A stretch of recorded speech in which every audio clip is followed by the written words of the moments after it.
Horror movies have always been one of my favorite genres ever since I was younger and finally stopped being scared of the horror movies. And mainly that's because I know that it's not real. But this video is about what if it was real. I'm not wasting any time today. We're talking about horror movies I'd hate to wake up in. And the first one on the list, we have A Nightmare on Elm Street. Being terrorized by Freddy Krueger is on my top 5 fuck no moments. If you don't know who Freddy Krueger is by now, then you shouldn't be watching this video because you need to get new bugs for the rock that you decided to live under. This is God. Hell no. Fuck that guy. I'm out. Freddy is a burned, disfigured, supernatural serial killer who attacks people inside their dreams. One of his powers is dream manipulation. Imagine you think you got away and you turn around and realize that he's got instant transmission. And in the dream world, Freddy can do whatever the fuck he wants. He can control gravity, physics. He bends your whole dream reality. And I don't want any part of that. He grabs her up right in her dream, proceeds to smear her coochie on a ceiling, knock out her boyfriend, and all he could do is sit there and just scream her name. Imagine trying to explain this to the cops. It'd be horrible. You're going to jail, and you didn't even do it. Surprise! And Freddy is freaked out like Diddy in that jail cell. He took Kiss Me Through the Phone to a new level. And two can play at this game. Freddy, take a new approach. Imagine you have an immortal, burnt piece of toast in a sweater that changes its batteries by scaring you. I'm done for, and this is just the first one on the list. You can't sleep, and if you do sleep, you're so tired you can't fight him.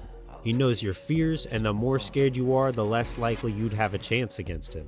Eventually, everybody has to close their eyes. He even fought Jason one time. He was slapping him around, treating him like a pinball on a pinball machine. He disrespects the mask. He starts slicing on the mask. He starts beating the shit out of him. And then he's using his brain because they're in the dream. So he's using his powers to whip him the fuck around this dreamscape. And if he could do this to Jason, imagine what he could do to you or me. Speaking of awful situations, the next movie on the list is Hush. Imagine being deaf and mute in a life or death situation, and to sprinkle some extra fun in, you live in the woods now. Being deaf and mute changes everything for Maddie in this movie because she can't hear someone approaching or breaking in. She has to rely on her other senses, which makes detecting the threat in this movie so much harder. The killer is also a calculated guy.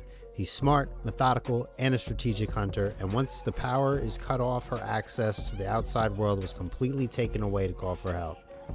This particular killer prefers to toy with her too, as opposed to just getting the job done. He likes to play with his food. Her one friend who could have helped her got turned into a steak dinner, and she didn't even know it was happening because everything that she actually does hear sounds like she's at the bottom of a pool or she's listening to boiling water. If I was in this movie, I would die very, very fast. Not only am I heavily reliant on my hearing already, but add in the fact that if I was able to call for help, I'm in a horror movie, so nobody's actually coming to save me but myself. This guy slashed my tires, the Wi-Fi's out, he's jump scaring me, and I won't lie, I'm gonna give Maddie her props.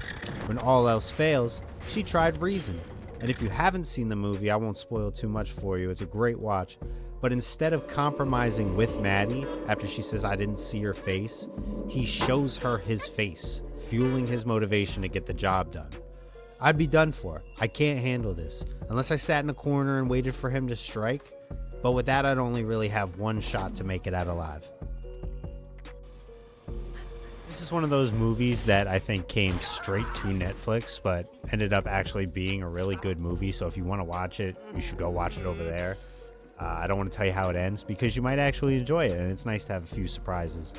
Another movie that I would absolutely hate to wake up and live in would be the world of The Purge. I hate it. The first movie is basically being locked in a cage, but the cage is your own house. Oh, and there are no rules for 12 hours. You thought Rich versus the Poor was bad now? Wait till The Purge night, you can see how they really feel about you without the consequences. Your dog shit on my lawn? Boom! Your baby was crying too loud yesterday? Boom! Boom! Your grandma said hello to me? Boom! The list goes on. Basically, This is encouraged taxpayer night of crime. And by crime, there's levels to this shit. There's a lot of legal things that shouldn't be legal to do.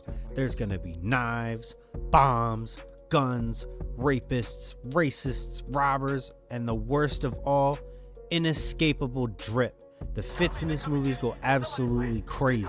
Now listen, I'd love to say I know for a fact my dumbass kid wouldn't let a random man in our home on Purge night just because he's screaming out that people are chasing him. But for all I know, they might, because they have a good heart like me. But that doesn't mean it's a smart heart. And did I anticipate my other child was a hoe and snuck her trigger-happy boyfriend in? Probably not either. I'd be cooked. I can't trust anybody in this James, movie. he has a gun. Henry has a gun.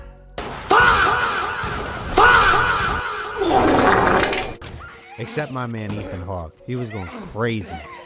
Bro almost got shot in the face by his daughter's boyfriend, and all he was worried about is if he accidentally clipped his daughter too.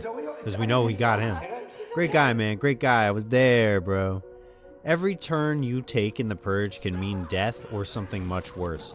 They even have a TV show that lasted about 2 seasons that shows some of the dastardly deeds you have to survive. But as long as you can find a way to make it to 7 a.m. without any consequences and the Purge is over, you should be alright.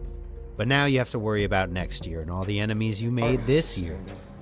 Unless you took care of them. Blessed be America. A nation reborn. If you made it this far, I want you to know this video was originally 17 minutes long and I somehow cut it into about 7. But this is the new route I want to take on this channel for a bit. So if you liked the video, leave me that like and stop being so stingy. It's the holidays. I'm going to be making a part 2 soon, so if you want to see it, make sure you subscribe and check out my other videos too. And thank you for watching. Beefing with my chick while I'm in jail. Trying not to click up Elm Street and can't make bail. My is it gone with all this well? I ain't called.